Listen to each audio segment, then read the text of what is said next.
Hi, this is America Olivo, and this is my diverse story.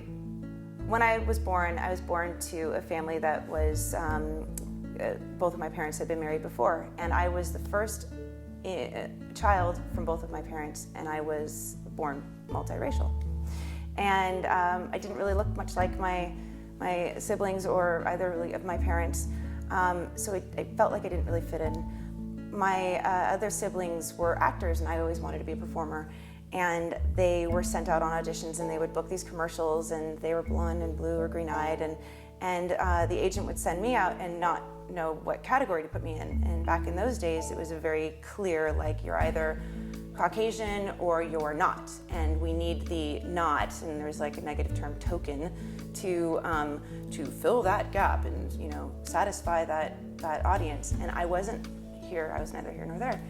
And so I was frustrated as a performer because I felt like I couldn't be any part, and there weren't parts for me, and my siblings got to work, and it sucked. And I went through life kind of with that frustration, and that story started to unfold. And at some point, I even entered into an African American pageant without knowing it, and into a beauty and talent pageant.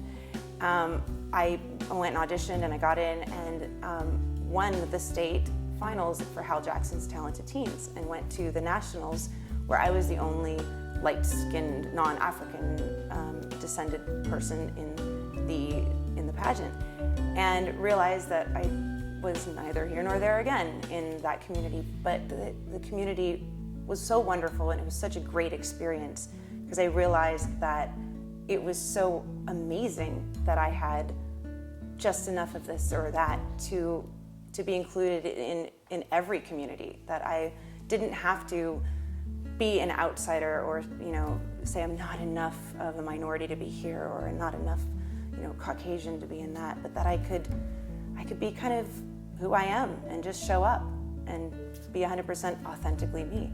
And that pageant taught me that, and I struggled with it later in life with casting, and sometimes I was frustrated because I would only get sent out for Hispanic roles, and I felt like, what, I'm also Caucasian, can't I go out for that? And they'd say no. And then I thought, well, the Hispanic, I'm not Hispanic enough, and then I'd try to put on an accent, or, you know, think that I needed, you know, to dress a certain way, or have, I don't know, I was bringing a stereotype to the Latin roles that I was being offered, and not just showing up as me, as someone representing what it is to be Hispanic in my way, which is, you know, biracial.